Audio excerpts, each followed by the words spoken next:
اگر تو میری جان کو روک لے تو اسے بخش دینا، اور اگر واپس بھیج دے تو اس کی حفاظت فرمانا، جس طرح تو اپنے نیک بندوں کی حفاظت فرماتا ہے۔ انس بن مالک کہتے ہیں کہ رسول اللہ صلی اللہ علیہ وسلم نے فرمایا، جس نے اپنے بستر پر لیٹتے ہوئے یہ دعا پڑھی تو اس نے ساری مخلوق کی بیان کردہ اللہ کی تعریفیں کہہ ڈالیں۔ اتنی خوبصورت دعا کہ گویا جتنی مخلوق ہے اللہ کی، وہ جو اللہ کی تعریف کرتی ہے اس نے اس طرح کی تعریف کر ڈالی۔ کیا ہوگی وہ؟ الحمد للہ الذی کفانی وآوانی، الحمد للہ الذی اطعمنی وسقانی، الحمد للہ الذی من علی فافضل، اللہم انی اسألک بعزتک ان تنجینی من النار۔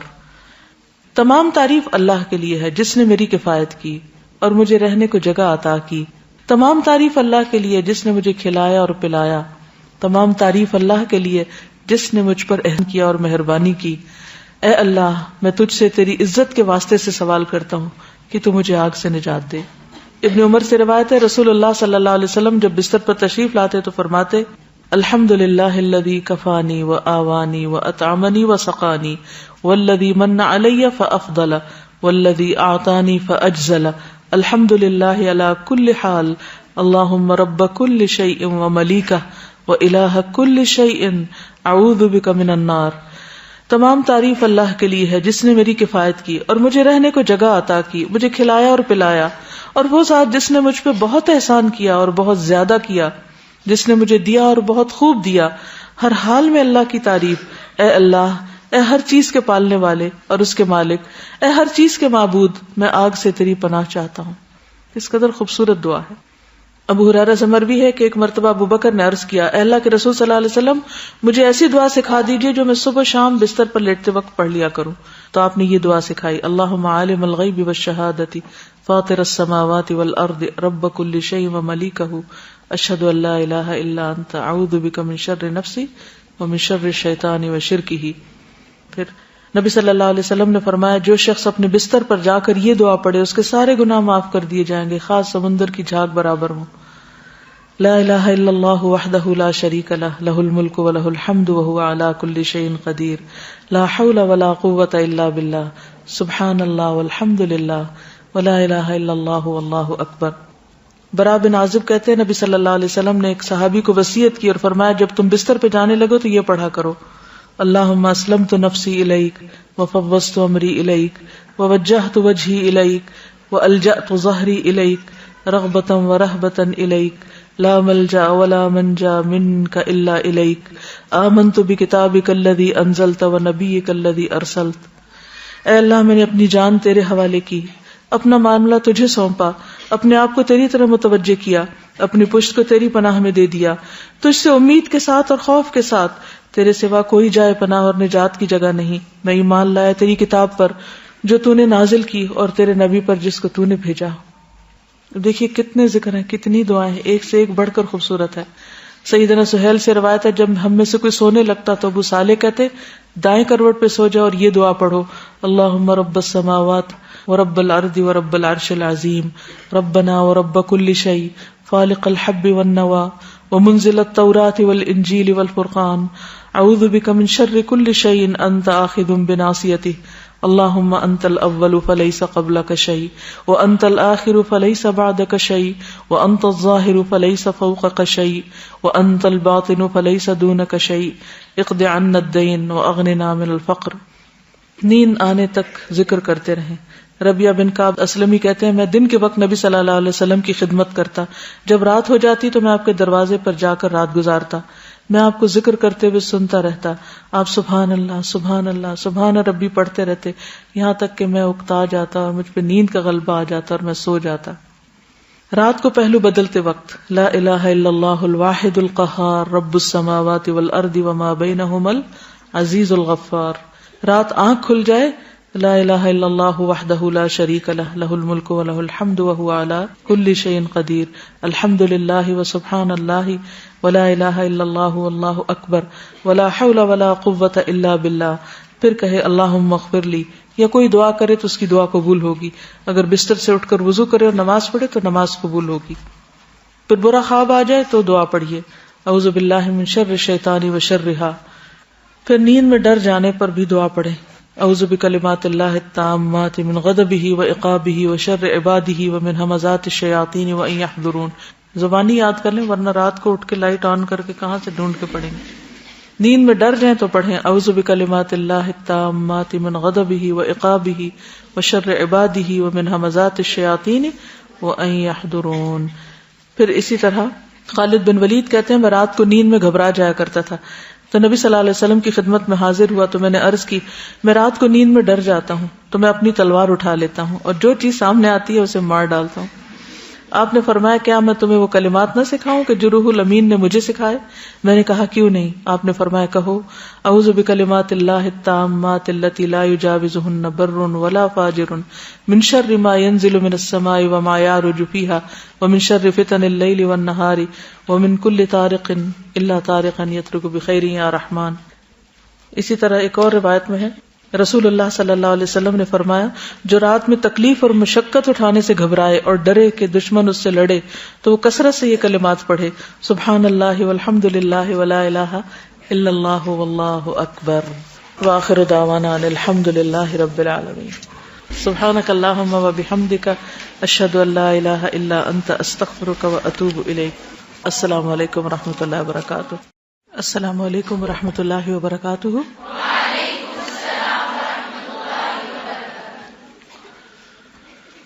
نحمده ونصلي على رسوله الكريم اما بعد فاعوذ بالله من الشيطان الرجيم بسم الله الرحمن الرحيم رب اشرح لي صدري ويسر لي امري واحلل عقدة من لساني يفقهوا قولي. آج ہم انشاءاللہ سونے کے آداب اور اذکار پڑھیں گے. سونے کے وقت پر سونا. هو الذي جعل لكم الليل لتسكنوا فيه والنهار مبصرا ان في ذلك لآيات لقوم يسمعون. وہی تو ہے جس نے تمہارے لیے رات بنائی تاکہ تم اس میں آرام کرو اور دن کو روشن بنایا تاکہ اس میں کام کاج کرو. اس میں بھی ان لوگوں کے لیے کئی نشانیاں ہیں جو سنتے ہیں. پھر اسی طرح عشاء کی نماز پڑھے بغیر نہ سونا. عبداللہ بن مسعود بیان کرتے ہیں کہ نبی صلی اللہ علیہ وسلم کے سامنے ایک شخص کا ذکر کیا گیا کہ وہ صبح تک پڑا سوتا رہا اور فرض نماز کے لیے نہیں اٹھا. اس پر آپ نے فرمایا شیطان نے اس کے کان میں پیشاب کر دیا. نماز عشاء میں سستی کو منافقت کی علامت قرار دیا گیا ہے. حضرت ابو ہریرہ سے روایت ہے کہ رسول اللہ صلی اللہ علیہ وسلم نے فرمایا منافقوں پر فجر اور عشاء کی نماز سے بھاری کوئی نماز نہیں ہوتی. نماز وتر کا اہتمام کرنا. نماز وتر رات کی آخری نماز ہے. اندیشہ ہو کہ تہجد کے لیے بیدار نہ ہو سکیں گے تو وتر پڑھ کے سوئیں.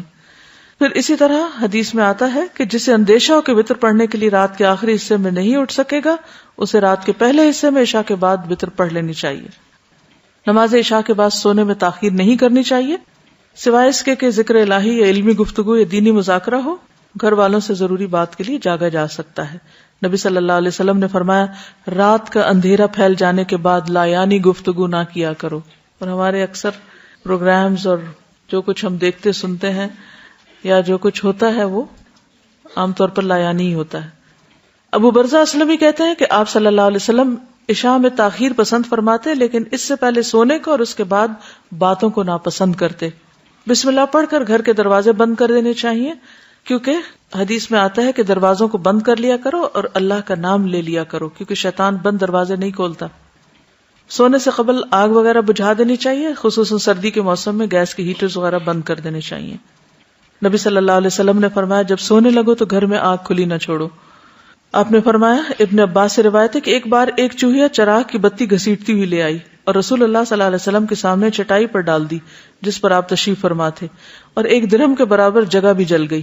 تو آپ نے فرمایا جب تم سونے لگو تو اپنے چراغ بجھا دیا کرو. یعنی آگ کھلی نہیں رہنی چاہیے کیونکہ ہو سکتا ہے کہ شیطان جو ہے وہ گھروں میں آگ لگانے کی کوشش کرے. شیطان اس قسم کی مخلوق کو آگے لگا لیتا ہے اور تمہارے گھروں میں آگ لگا دیتا ہے. نبی صلی اللہ علیہ وسلم نے فرمایا آگ دشمن ہے اس لیے اس سے بچو. ابن عمر رات کو سونے سے پہلے اپنے گھر میں جہاں بھی آگ جل رہی ہوتی تھی بجھا کر سوتے تھے. ایسی جگہ سونے سے پرہیز کرنا چاہیے جہاں تازہ ہوا نہ آئے. ایسی چھت پہ نہیں سونا چاہیے جہاں منڈیر نہ ہو. رسول اللہ صلی اللہ علیہ وسلم نے فرمایا جو شخص کسی ایسی چھت پہ سوئے جس کے گرد کوئی منڈیر یعنی دیوار وغیرہ نہ ہو تو اس سے ذمہ اٹھ گیا. یعنی وہ اٹھ کے بازلوں کو چلنے کی عادت ہوتی اور چھت سے نیچے جا گرا مر گیا تو پھر اس کا اپنا قصور ہے. پھر اسی طرح تنہا گھر میں نہیں سونا چاہیے بالکل آل الون. ابن عمر سے مروی ہے کہ نبی صلی اللہ علیہ وسلم نے تنہا رات گزارنے سے منع فرمایا ہے. کچھ بھی ہو سکتا ہے رات کو انسان کو، تو کوئی نہ کوئی آس پاس ہونا چاہیے. برا بن عازب کہتے ہیں کہ نبی صلی اللہ علیہ وسلم نے فرمایا جب تم رات کو بستر پر لیٹو تو نماز کی طرح وضو کر لیا کرو، یعنی سونے سے پہلے وضو کر کے سونا چاہیے، کیونکہ اس کے بارے میں آتا ہے کہ جو شخص باوضو رات کو سوتا ہے اس کے بستر میں فرشتہ رات گزارتا ہے. جب بھی وہ رات کی کسی گھڑی میں نیند سے بیدار ہوتا ہے فرشتہ کہتا ہے اللہ اپنے فلاں بندے کو معاف کر دے، اس لیے کہ وہ باوضو سویا. ساری رات فرشتے دعائیں کرتے رہتے ہیں. حدیث میں آتا ہے جو مسلمان باوضو ہو کر اللہ کا ذکر کرے اور ذکر کرتے ہوئے سو جائے، پھر رات کے کسی حصے میں اس کی آنکھ کھل جائے اور وہ اللہ سے دنیا اور آخرت کی خیر مانگے تو اللہ تعالیٰ اس کو عطا فرما دے گا، یعنی دعائیں بھی قبول ہوتی ہیں ایسے شخص کی. پھر وضو کا پانی اور مسواک تیار کر کے سونا چاہیے، کیونکہ صبح اٹھ کے انسان کو ایسی سستی ہوتی ہے کہ اگر اس وقت مسواک جگہ پہ نہیں رکھا ہو تو پھر ملتا ہی نہیں. سعد بن ہشام سے روایت ہے کہ ام المومنین سیدہ عائشہ رضی اللہ تعالی عنہا نے رسول اللہ صلی اللہ علیہ وسلم کے وطر کے متعلق بیان کرتے ہوئے بتایا ہم آپ کے لیے مسواک اور وضو کا پانی تیار کر کے رکھ دیتے تھے. تو آج کل یہ ہے کہ سونے سے قبل رات ٹینکی وغیرہ کا پانی چیک کر کے سوئیں، تاکہ ایسا نہ ہو کہ صبح کے وقت بجلی بھی گئی بھی ہو اور پانی بھی نہ ہو اور نماز میں تاخیر ہو جائے، تو ایسا نہ ہو. نبی صلی اللہ علیہ وسلم کے پاس سوتے وقت بھی مسواک ہوتی، جب آپ بیدار ہوتے تو سب سے پہلے مسواک کرتے. پھر اسی طرح سوتے وقت سرما بھی لگایا جا سکتا ہے. حدیث میں آتا ہے کہ سوتے وقت عصمت سرما ضروری سمجھ لو، کیونکہ یہ نظر کو تیز کرتا ہے اور بالوں کو اگاتا ہے. رسول اللہ صلی اللہ علیہ وسلم کے پاس ایک سرما دانی تھی جس سے آپ سوتے وقت ہر آنکھ میں 3 بار سرما لگاتے تھے. ابو ہریرہ سے روایت ہے رسول اللہ صلی اللہ علیہ وسلم نے فرمایا کہ جب تم میں سے کوئی بستر پہ جائے تو اپنے تہبند کا کونا پکڑے اور اس سے اپنا بستر جھاڑے، یعنی بستر جھاڑ کے لیٹے، بسم اللہ پڑھے، کیونکہ وہ نہیں جانتا کہ اس کے بعد اس کے بستر پر کون آیا. یعنی دن میں اب آپ یہاں ہیں، جیسے ادھر ادھر کام کر رہے ہیں تو آپ کو نہیں پتا بستر پہ کیا چیز چڑھ کے سو رہی ہے، تو جب سونے لگے تو ایک دفعہ بستر کو جھاڑ لیں. نبی صلی اللہ علیہ وسلم نے فرمایا جب تم میں سے کوئی شخص بستر پر لیٹے تو پہلے اپنا بستر اپنے ازار کے کنارے سے جھاڑ لے، کیونکہ وہ نہیں جانتا کہ اس کی بے خبری میں کیا چیز اس پر آ گئی.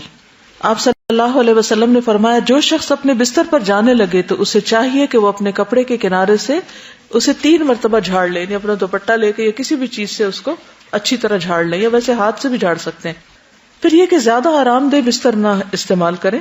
حضرت عائشہ فرماتی ہے کہ رسول اللہ صلی اللہ علیہ وسلم کا بستر چمڑے کا تھا اور اس میں کھجور کی چھال بھری ہوئی تھی. جب آپ سونے کا ارادہ کریں تو گھر میں جو بھی بتیاں یا روشنی وغیرہ ہے اس کو بجھا دیں. جابر روایت کرتے ہیں کہ رسول اللہ صلی اللہ علیہ وسلم نے فرمایا رات کو جب سونے لگو تو چراغ بجھا دیا کرو. کیوں؟ ایک وجہ تو یہ ہے کہ چوہیا تیل میں سے وہ بتی نکال کے جلتی آگ کہیں اور جا کے پھینک دے تو گھر جل سکتا ہے. ایک اور ریزن بھی ہو سکتی ہے روشنی گل کرنے کی، انرجی سیو کرنے کے علاوہ اس میں ہیلتھ کا ایک بہت اہم نقطہ چھپا ہوا ہے.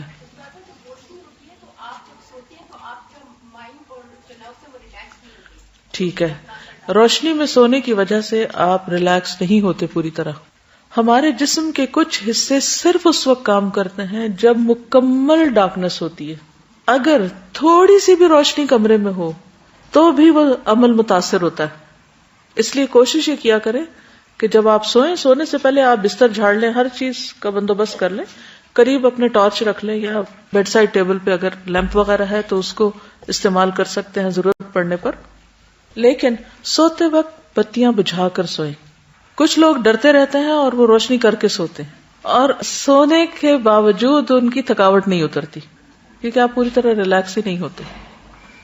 اس پر آپ مزید پڑھ بھی سکتے ہیں، ریسرچ کر سکتے ہیں کہ ٹوٹل ڈارک میں سونا کیوں ضروری ہے. پھر دائیں کروٹ سونا، اگر بعد میں کروٹ بدلنی پڑے تو بدل سکتے ہیں، یہ نہیں کہ ساری رات ایک ہی کروٹ پہ سوئیں، لیکن آغاز میں دائیں طرف ہی ہو. رسول اللہ صلی اللہ علیہ وسلم نے برا بن عازب کو نصیحت کی جب تم سونے کے لیے اپنے بستر پر آؤ تو نماز جیسا وضو کرو اور اپنے دائیں پہلو پر لیٹ جاؤ.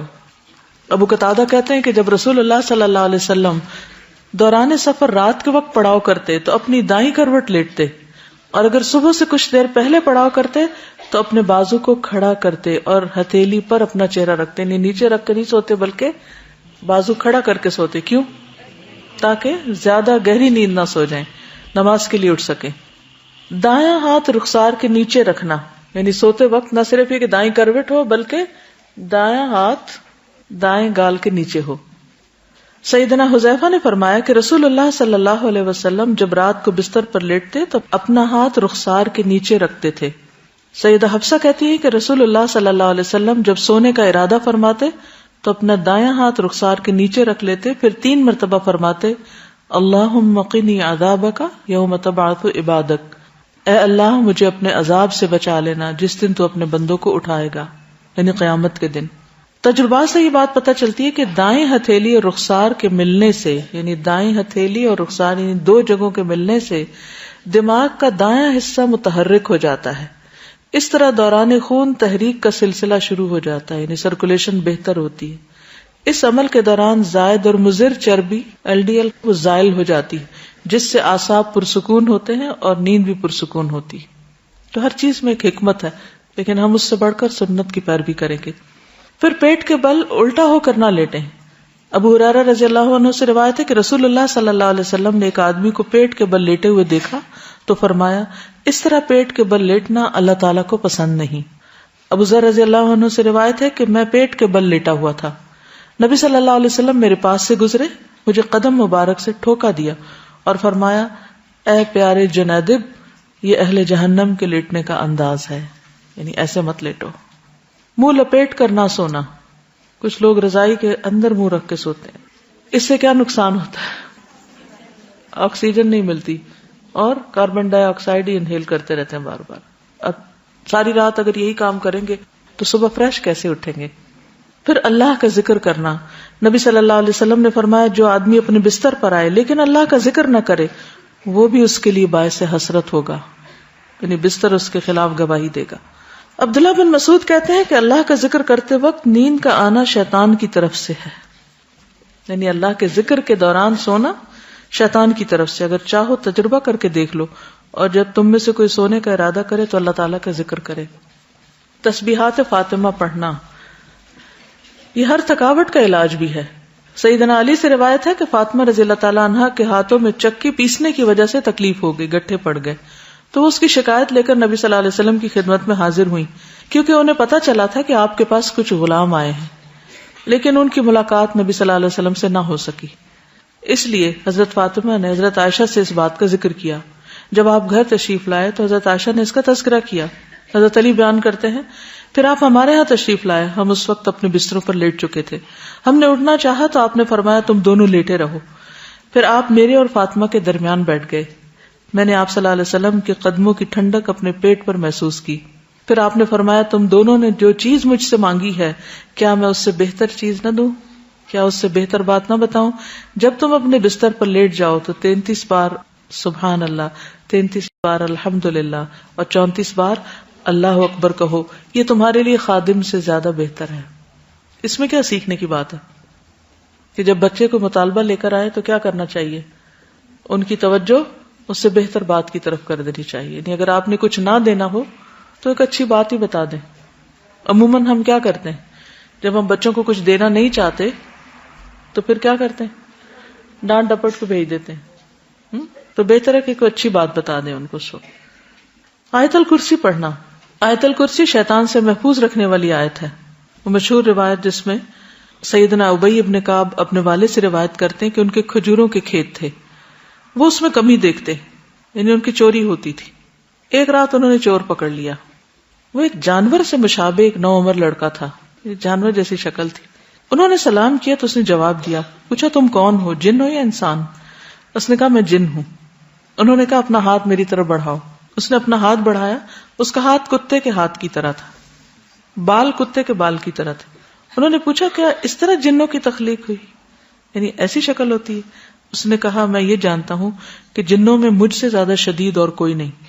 یعنی یہ نہیں بتایا لیکن کہا کہ میں ایک قوی جن ہوں. انہوں نے کہا تم میرے پاس کیوں آئے؟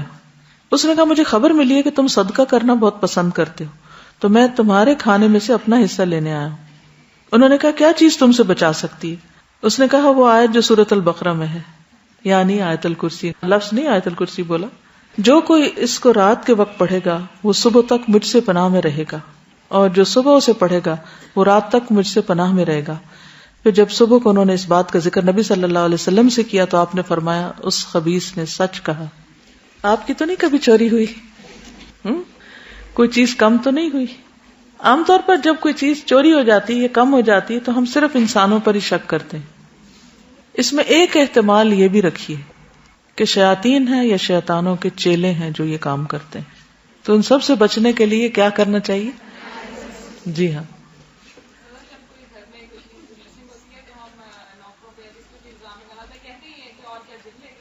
جی ہاں، اس وقت یہ کہتے ہیں اور کیا تم نہیں لے گئے تو جن لے گیا کوئی. اب آپ دیکھیے کہ یہ ایک صحیح روایت ہے اور اس سے پتہ چلتا ہے کہ وہ آپ کے کھیتوں میں سے کچھ چرانے کے لیے آیا تھا. تو رات سوتے وقت ہم تو سو جاتے ہیں، بے ہوش ہو جاتے ہیں، ہمیں کیا خبر کہ کیا ہو رہا ہے آس پاس. تو ان چیزوں کی حفاظت اللہ ہی کرتا ہے، لہٰذا اللہ کے نام سے ہر ایک کو اللہ کی امان میں دے دینا چاہیے.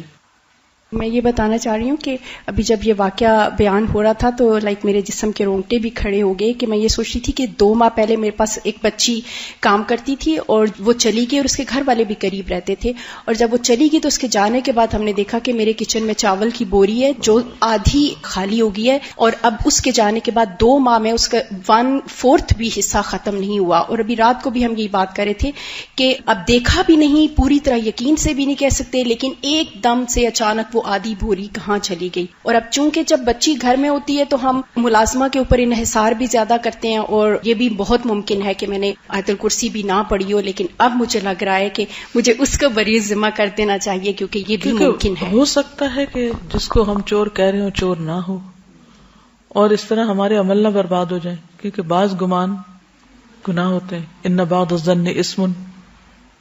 تو یہ ایک احتمال ہے.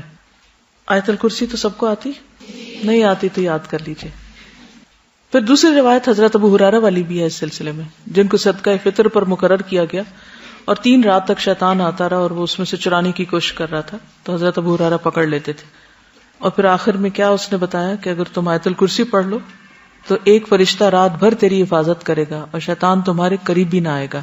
نبی صلی اللہ علیہ وسلم کو جب یہ بات پتہ چلی تو آپ نے فرمایا ہاں اس نے تجھ سے سچی بات کہی لیکن وہ خود جھوٹا ہے. اے ابو ہریرہ کیا تمہیں معلوم ہے یہ 3 رات سے کون تمہارے پاس آ رہا تھا؟ ابو ہریرہ نے عرض کیا نہیں. آپ نے فرمایا وہ شیطان تھا. یہ صحیح بخاری کی روایت ہے. تو اس میں ہم میں سے ہر ایک کو اپنے سامان کی حفاظت کے لیے کیا کرنا چاہیے؟ آیت الکرسی پڑھنی چاہیے. چوروں پہ نظر ضرور رکھنی چاہیے لیکن دوسرے چور بھی ہو سکتے ہیں. پھر سورۃ البقرہ کی آخری 2 آیات. سیدنا ابو مسعود بدری سے روایت ہے کہ رسول اللہ صلی اللہ علیہ وسلم نے فرمایا سورۃ البقرہ کی آخری 2 آیتیں جو کوئی رات کو پڑھ لے گا وہ اس کو کافی ہو جائیں گی. کون سی ہیں وہ 2؟ آمن الرسول بما. نعمان بن بشیر سے روایت ہے کہ نبی صلی اللہ علیہ وسلم نے فرمایا کہ اللہ تعالیٰ نے آسمان و زمین پیدا کرنے سے 2000 برس پہلے ایک کتاب لکھی. اس کتاب میں سے 2 آیات اتاری جن کے ساتھ سورۃ البقرہ کو ختم کیا گیا. جس گھر میں 3 رات یہ آیات پڑھی جائیں شیطان اس کے قریب نہیں آتا. سورۃ الکافرون رات کو سوتے وقت پڑھنی چاہیے. فروہ بن نوفل اپنے والد سے روایت کرتے ہیں کہ نبی صلی اللہ علیہ وسلم نے نوفل سے فرمایا قل یا ایھا الکافرون پڑھو اور اسی پر بات چیت ختم کر کے سو جاؤ، یعنی اس کے بعد اور باتیں نہیں کرو. بے شک اس میں شرک سے برات کا اظہار ہے، یعنی اس حال میں پھر اگر انسان دنیا سے رخصت ہو جائے تو گویا وہ شرک سے بری ہو کر رخصت ہوا. سورۃ الاخلاص اور معوذتین بھی پڑھیں. ابو الدرداء سے روایت ہے کہ رسول اللہ صلی اللہ علیہ وسلم نے فرمایا کیا تم اس سے عاجز ہو کہ ہر رات 1/3 قرآن پڑھ لو؟ صحابہ نے عرض کیا 1/3 قرآن کس طرح پڑھیں؟ آپ نے فرمایا قل هو اللہ احد 1/3 قرآن کے برابر ہے، یعنی رات کو سوتے وقت انسان اسے بھی پڑھ لے. اور معوذتین جو ہے نبی صلی اللہ علیہ وسلم جب اپنے بستر پر آرام کے لیے آتے تو روزانہ رات کو اپنے دونوں ہاتھوں کو ملا کر ان پر سورۃ الاخلاص، الفلق اور الناس پڑھ کر دم کرتے، یعنی پھونک مارتے، پھر اپنے دونوں ہاتھ اپنے پورے جسم پر پھیر لیتے تھے. ٹھیک ہے، یعنی ہاتھوں پر دم کرتے اور ہاتھ پہ پھیرتے تھے اور سر سے شروع کرتے. پہلے اپنے سر پر اور چہرے پر پھیرتے، اس کے بعد اپنے جسم پر جہاں تک آپ کا ہاتھ پہنچتا پھیر لیتے، اور یہ فعل آپ 3 مرتبہ کرتے تھے. ایک اور حدیث سے معلوم ہوتا ہے کہ نبی صلی اللہ علیہ وسلم اگر بیمار ہوتے تو حضرت عائشہ معوذتین پڑھ کر آپ کے ہاتھوں پر پھونک کر آپ کے جسم پر پھیر دیتی. اس سے یہ پتہ چلتا ہے کہ بیماری میں بھی یہ عمل جاری رہتا تھا. اب جیسے چھوٹے بچے ہوتے ہیں وہ خود نہیں پڑھ سکتے تو آپ خود اپنے اوپر بھی پھیر لیں اور ان کے اوپر بھی ہاتھ پھیر دیں. اب یہ کہ ہاتھوں پر دم کر کے وہ پھونک جب ماری جاتی ہے تو لازماً اس میں کچھ اثرات آتے ہوں گے، اسی لیے پھر وہ جسم پر پھیرنے کے لیے کہا گیا. سورۃ الملک رات کو سونے سے قبل سورۃ الملک پڑھیں. ابو ہریرہ رضی اللہ عنہ سے روایت ہے کہ رسول اللہ صلی اللہ علیہ وسلم نے فرمایا قرآن میں ایک سورت 30 آیتوں کی ہے. اس نے ایک شخص کی شفاعت کی یہاں تک کہ وہ بخش دیا گیا, اور وہ ہے تبارک الذی بیدہ الملک. ایک اور روایت کے مطابق یہ عذاب قبر سے رکاوٹ ہے. ابو ہریرہ کہتے ہیں بے شک اللہ کی کتاب میں ایک سورت ہے جو 30 آیات پر مشتمل ہے.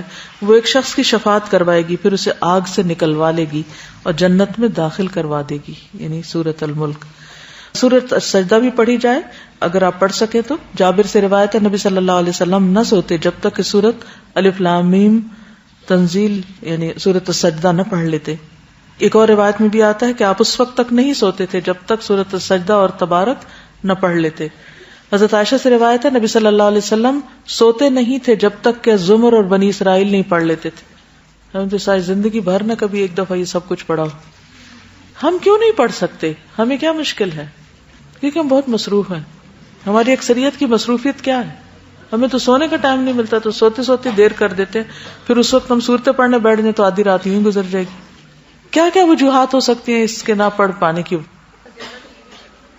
ٹی وی دیکھنا, سستی, پڑھنا ہی نہیں آتا صحیح, اتنا اٹک اٹک کے پڑھتے ہیں کہ وہ پھر روانی ہی نہیں ہے پڑھنے میں. ڈنر بہت پرولونگ کر دینا, پھر اٹھنا ہی نہ وہاں بیٹھ کے گھنٹوں باتیں کرنا, نیٹ پہ بیٹھے رہنا, دن کو ایسے کام مشغول رہنا کہ بہت زیادہ تھک جانا, پھر سوتے وقت کچھ پڑھنے کا ہوش نہ رہنا.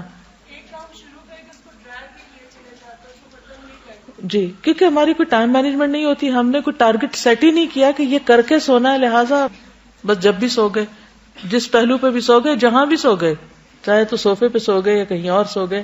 یہ جو آپ نے کہا نا کہ قرآن پڑھتے ہوئے نیند آتی ہے یا سنتے ہوئے, تو میں جہاں تفسیر جب سن رہی ہوتی ہوں روزانہ یہ ہوتا ہے کہ میں لکھتے لکھتے نا اس کے پیج کے لائنیں پڑھنی شروع ہو جاتی ہیں. جی, سکینت نازل ہوتی. شیطان ذکر سے روکتا ہے, ایک فیکٹر یہ ہے. دوسرے کہ سکینت کی وجہ سے بھی انسان کو اونگ آ جاتی ہے, لیکن یہ ہے کہ انسان اپنا جائزہ خود لے کہ اسے کیوں ایسا ہو رہا ہے. پھر کچھ اور مسنون دعائیں بھی ہیں جو رات کو بستر پر آ کر پڑھنی چاہیے.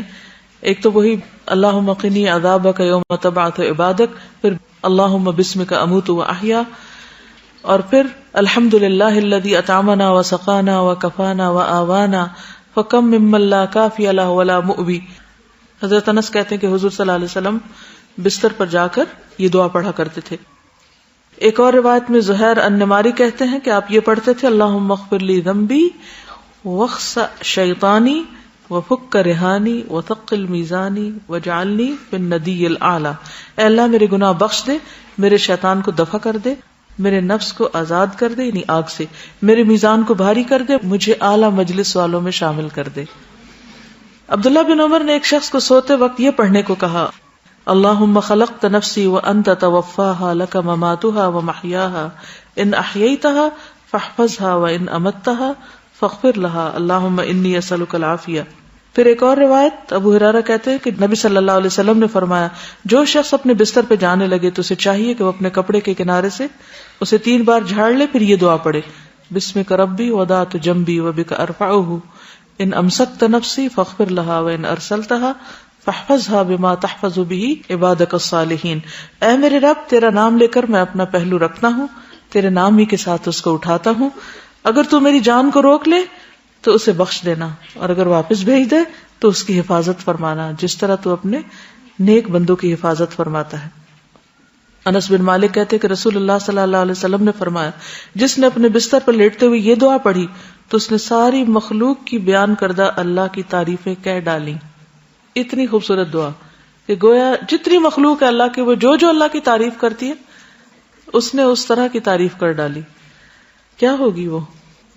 الحمدللہ الذی کفانی وآوانی, الحمدللہ الذی اطعمنی وسقانی, الحمدللہ الذی من علی فافضل, اللہم انی اسألک بعزتک ان تنجینی من النار.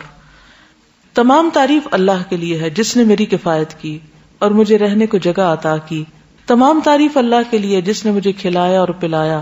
تمام تعریف اللہ کے لیے جس نے مجھ پر احسان کیا اور مہربانی کی.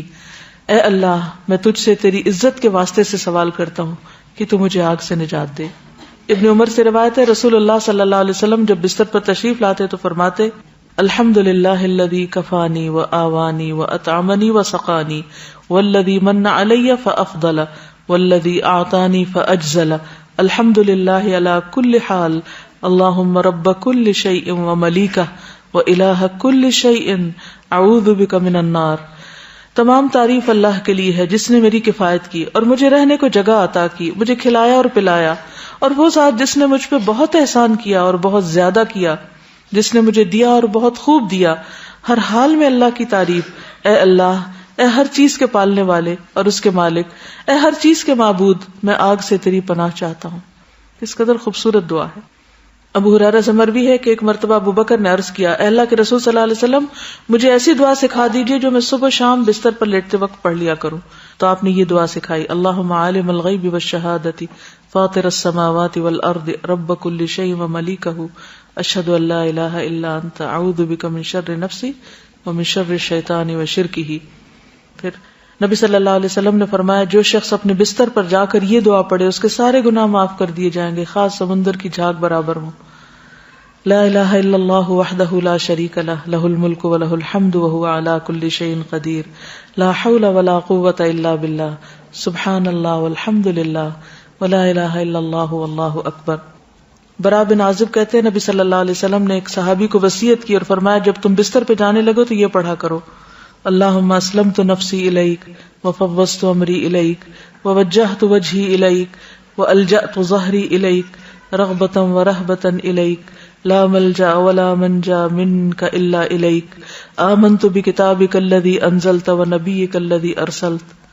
اے اللہ, میں نے اپنی جان تیرے حوالے کی, اپنا معاملہ تجھے سونپا, اپنے آپ کو تیری طرف متوجہ کیا, اپنی پشت کو تیری پناہ میں دے دیا, تجھ سے امید کے ساتھ اور خوف کے ساتھ, تیرے سوا کوئی جائے پناہ اور نجات کی جگہ نہیں. میں ایمان لایا تیری کتاب پر جو تو نے نازل کی اور تیرے نبی پر جس کو تو نے بھیجا. دیکھیے کتنے ذکر ہیں, کتنی دعائیں ہیں, ایک سے ایک بڑھ کر خوبصورت ہے. سیدنا سہیل سے روایت ہے, جب ہم میں سے کوئی سونے لگتا تو ابو صالح کہتے دائیں کروٹ پہ سو جاؤ اور یہ دعا پڑھو, اللہم رب السماوات ورب الارض ورب العرش العظیم ربنا ورب کل شیء فالق الحب والنوى ومنزل التوراة والانجیل والفرقان اعوذ بک من شر کل شیء انت آخذ بناصیته اللہم انت الاول فلیس قبلک شیء وانت الآخر فلیس بعدک شیء وانت الظاہر فلیس فوقک شیء وانت الباطن فلیس دونک شیء اقض عنا الدین واغننا من الفقر. نیند آنے تک ذکر کرتے رہیں. ربیہ بن کعب اسلمی کہتے ہیں, میں دن کے وقت نبی صلی اللہ علیہ وسلم کی خدمت کرتا, جب رات ہو جاتی تو میں آپ کے دروازے پر جا کر رات گزارتا, میں آپ کو ذکر کرتے ہوئے سنتا رہتا, آپ سبحان اللہ سبحان اللہ سبحان ربی پڑھتے رہتے, یہاں تک کہ میں اکتا جاتا اور مجھ پہ نیند کا غلبہ آ جاتا اور میں سو جاتا. رات کو پہلو بدلتے وقت لا الہ الا اللہ الواحد القہار رب السماوات والارض وما بینہما العزیز الغفار. رات آنکھ کھل جائے لا الہ الا اللہ وحدہ لا شریک لہ لہ الملک ولہ الحمد وہو علی کل شیء قدیر الحمد للہ وسبحان اللہ ولا الہ الا اللہ واللہ اکبر ولا حول ولا قوۃ الا باللہ. پھر کہے اللہم اغفر لی, یا کوئی دعا کرے تو اس کی دعا قبول ہوگی. اگر بستر سے اٹھ کر وضو کرے اور نماز پڑھے تو نماز قبول ہوگی. پھر برا خواب آ جائے تو دعا پڑھیے اعوذ باللہ من شر الشیطان وشرہا.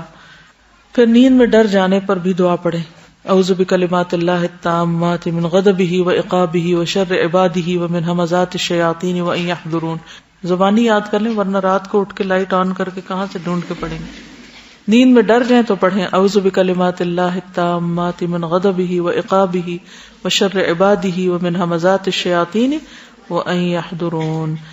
پھر اسی طرح خالد بن ولید کہتے ہیں, میں رات کو نیند میں گھبرا جایا کرتا تھا, تو نبی صلی اللہ علیہ وسلم کی خدمت میں حاضر ہوا تو میں نے عرض کی, میں رات کو نیند میں ڈر جاتا ہوں تو میں اپنی تلوار اٹھا لیتا ہوں اور جو چیز سامنے آتی ہے اسے مار ڈالتا ہوں.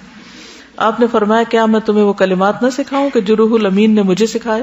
میں نے کہا کیوں نہیں. آپ نے فرمایا, کہو اعوذ بکلمات اللہ التامات التی لا یجاوزہن بر ولا فاجر من شر ما ينزل من السماء وما يعرج فيها ومن شر فتن اللیل والنہار ومن کل طارق الا طارقا یترک بخیر یا رحمان. اسی طرح ایک اور روایت میں ہے, رسول اللہ صلی اللہ علیہ وسلم نے فرمایا جو رات میں تکلیف اور مشقت اٹھانے سے گھبرائے اور ڈرے کہ دشمن اس سے لڑے تو وہ کثرت سے یہ کلمات پڑھے سبحان اللہ والحمد للہ ولا الہ الا اللہ واللہ اکبر وآخر دعوانا ان الحمد للہ رب العالمین سبحانک اللہم وبحمدک اشہد ان لا الہ الا انت استغفرک واتوب الیک۔ السلام علیکم ورحمۃ اللہ وبرکاتہ۔ السلام علیکم ورحمۃ اللہ وبرکاتہ۔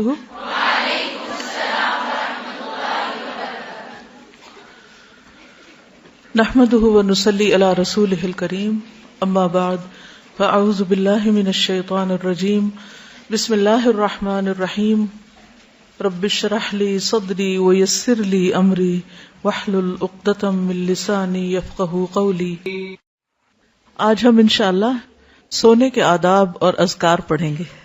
سونے کے وقت پر سونا، هو الذي جعل لكم الليل لتسكنوا فيه والنهار مبصرا ان في ذلك لآيات لقوم يسمعون۔ وہی تو ہے جس نے تمہارے لیے رات بنائی تاکہ تم اس میں آرام کرو اور دن کو روشن بنایا تاکہ اس میں کام کاج کرو، اس میں بھی ان لوگوں کے لیے کئی نشانیاں ہیں جو سنتے ہیں۔ پھر اسی طرح عشاء کی نماز پڑھے بغیر نہ سونا۔ عبداللہ بن مسعود بیان کرتے ہیں کہ نبی صلی اللہ علیہ وسلم کے سامنے ایک شخص کا ذکر کیا گیا کہ وہ صبح تک پڑا سوتا رہا اور فرض نماز کے لیے نہیں اٹھا۔ اس پر آپ نے فرمایا شیطان نے اس کے کان میں پیشاب کر دیا ہے۔ نماز عشاء میں سستی کو منافقت کی علامت قرار دیا گیا ہے۔ حضرت ابو ہریرہ سے روایت ہے کہ رسول اللہ صلی اللہ علیہ وسلم نے فرمایا منافقوں پر فجر اور عشاء کی نماز سے بھاری کوئی نماز نہیں ہوتی۔ نماز وتر کا اہتمام کرنا۔ نماز وتر رات کی آخری نماز ہے۔ اندیشہ ہو کہ تہجد کے لیے بیدار نہ ہو سکیں گے تو وتر پڑھ کے سوئیں۔ پھر اسی طرح حدیث میں آتا ہے کہ جسے اندیشہ ہو کہ وتر پڑھنے کے لیے رات کے آخری حصے میں نہیں اٹھ سکے گا اسے رات کے پہلے حصے میں عشاء کے بعد وتر پڑھ لینی چاہیے۔ نماز عشاء کے بعد سونے میں تاخیر نہیں کرنی چاہیے سوائے اس کے کہ ذکر الہی یا علمی گفتگو یا دینی مذاکرہ ہو۔ گھر والوں سے ضروری بات کے لیے جاگا جا سکتا ہے۔ نبی صلی اللہ علیہ وسلم نے فرمایا رات کا اندھیرا پھیل جانے کے بعد لایانی گفتگو نہ کیا کرو۔ اور ہمارے اکثر پروگرامز اور جو کچھ ہم دیکھتے سنتے ہیں یا جو کچھ ہوتا ہے وہ عام طور پر لایانی ہی ہوتا ہے۔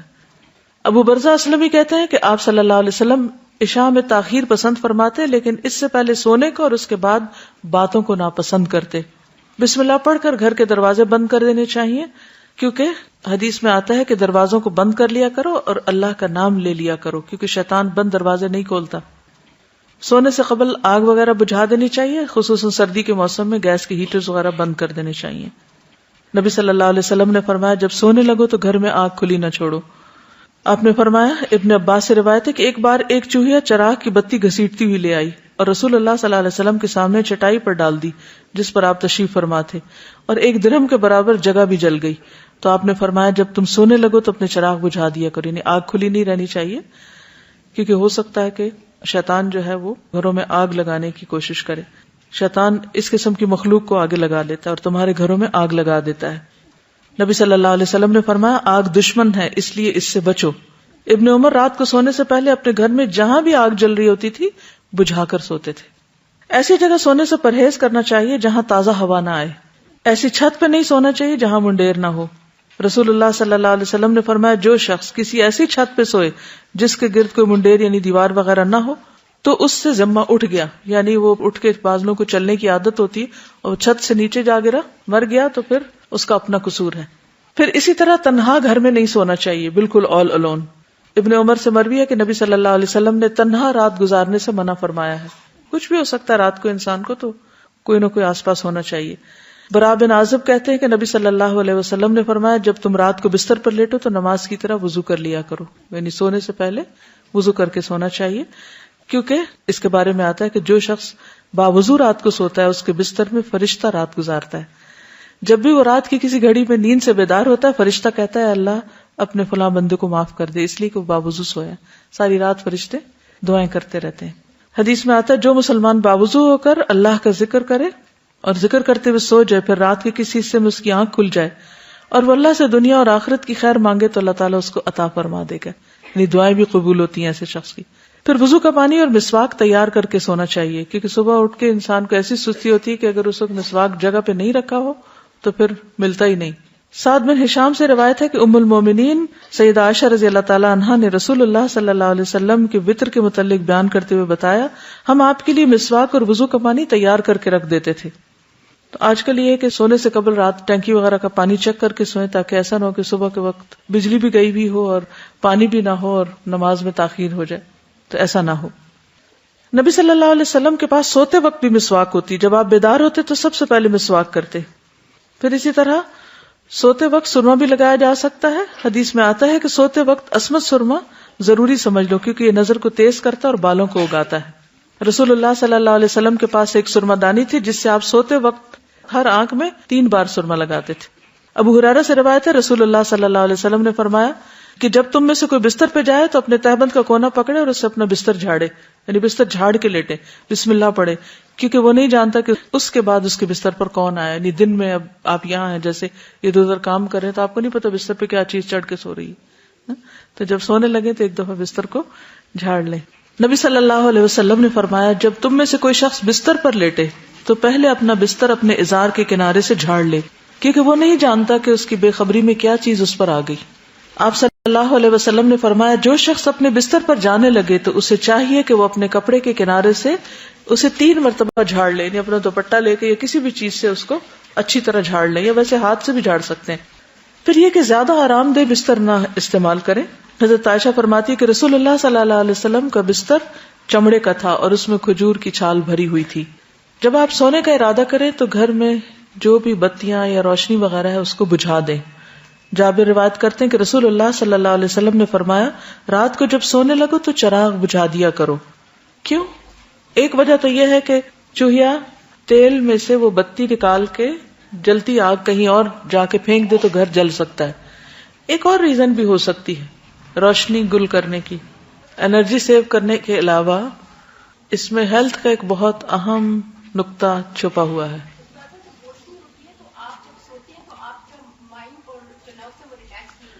ٹھیک ہے، روشنی میں سونے کی وجہ سے آپ ریلیکس نہیں ہوتے پوری طرح. ہمارے جسم کے کچھ حصے صرف اس وقت کام کرتے ہیں جب مکمل ڈارکنیس ہوتی ہے. اگر تھوڑی سی بھی روشنی کمرے میں ہو تو بھی وہ عمل متاثر ہوتا ہے. اس لیے کوشش یہ کیا کریں کہ جب آپ سوئیں، سونے سے پہلے آپ بستر جھاڑ لیں، ہر چیز کا بندوبست کر لیں، قریب اپنے ٹارچ رکھ لیں یا بیڈ سائڈ ٹیبل پہ اگر لیمپ وغیرہ ہے تو اس کو استعمال کر سکتے ہیں ضرورت پڑنے پر. لیکن سوتے وقت بتیاں بجھا کر سوئیں. کچھ لوگ ڈرتے رہتے ہیں اور وہ روشنی کر کے سوتے ہیں، اور سونے کے باوجود ان کی تھکاوٹ نہیں اترتی کیونکہ آپ پوری طرح ریلیکس ہی نہیں ہوتے. اس پر آپ مزید پڑھ بھی سکتے ہیں، ریسرچ کر سکتے ہیں کہ ٹوٹل ڈارک میں سونا کیوں ضروری ہے. پھر دائیں کروٹ سونا، اگر بعد میں کروٹ بدلنی پڑے تو بدل سکتے ہیں، یہ نہیں کہ ساری رات ایک ہی کروٹ پہ سوئیں، لیکن آغاز میں دائیں طرف ہی ہو. رسول اللہ صلی اللہ علیہ وسلم نے برا بن عازب کو نصیحت کی جب تم سونے کے لیے اپنے بستر پر آؤ تو نماز جیسا وضو کرو اور اپنے دائیں پہلو پر لیٹ جاؤ. ابو قتادہ کہتے ہیں کہ جب رسول اللہ صلی اللہ علیہ وسلم دوران سفر رات کے وقت پڑاؤ کرتے تو اپنی دائیں کروٹ لیٹتے، اور اگر صبح سے کچھ دیر پہلے پڑاؤ کرتے تو اپنے بازو کو کھڑا کرتے اور ہتھیلی پر اپنا چہرہ رکھتے، نہیں نیچے رکھ کر نہیں سوتے بلکہ بازو کھڑا کر کے سوتے. کیوں؟ تاکہ زیادہ گہری نیند نہ سو جائیں، نماز کے لیے اٹھ سکیں. دایاں ہاتھ رخسار کے نیچے رکھنا، یعنی سوتے وقت نہ صرف یہ کہ دائیں کروٹ ہو بلکہ دایاں ہاتھ دائیں گال کے نیچے ہو. سیدنا حذیفہ نے فرمایا کہ رسول اللہ صلی اللہ علیہ وسلم جب رات کو بستر پر لیٹتے تو اپنا ہاتھ رخسار کے نیچے رکھتے تھے. سیدہ حفصہ کہتی ہے کہ رسول اللہ صلی اللہ علیہ وسلم جب سونے کا ارادہ فرماتے تو اپنا دایاں ہاتھ رخسار کے نیچے رکھ لیتے، پھر 3 مرتبہ فرماتے اللہم قنی عذابک یوم تبعث عبادک، اے اللہ مجھے اپنے عذاب سے بچا لینا جس دن تو اپنے بندوں کو اٹھائے گا، یعنی قیامت کے دن. تجربات سے یہ بات پتہ چلتی ہے کہ دائیں ہتھیلی اور رخسار کے ملنے سے، یعنی دائیں ہتھیلی اور رخسار یعنی 2 جگہوں کے ملنے سے دماغ کا دایاں حصہ متحرک ہو جاتا ہے. اس طرح دوران خون تحریک کا سلسلہ شروع ہو جاتا ہے، یعنی سرکولیشن بہتر ہوتی ہے. اس عمل کے دوران زائد اور مضر چربی LDL وہ زائل ہو جاتی ہے جس سے اعصاب پرسکون ہوتے ہیں اور نیند بھی پرسکون ہوتی. تو ہر چیز میں ایک حکمت ہے، لیکن ہم اس سے بڑھ کر سنت کی پیروی کریں گے. پھر پیٹ کے بل الٹا ہو کر نہ لیٹیں، ابو ہریرہ رضی اللہ عنہ سے روایت ہے کہ رسول اللہ صلی اللہ علیہ وسلم نے ایک آدمی کو پیٹ کے بل لیٹے ہوئے دیکھا تو فرمایا اس طرح پیٹ کے بل لیٹنا اللہ تعالیٰ کو پسند نہیں. ابو ذر رضی اللہ عنہ سے روایت ہے کہ میں پیٹ کے بل لیٹا ہوا تھا, نبی صلی اللہ علیہ وسلم میرے پاس سے گزرے, مجھے قدم مبارک سے ٹھوکا دیا اور فرمایا اے پیارے جنیدب, یہ اہل جہنم کے لیٹنے کا انداز ہے, یعنی ایسے مت لیٹو. منہ لپیٹ کر نہ سونا, کچھ لوگ رضائی کے اندر منہ رکھ کے سوتے ہیں, اس سے کیا نقصان ہوتا ہے؟ آکسیجن نہیں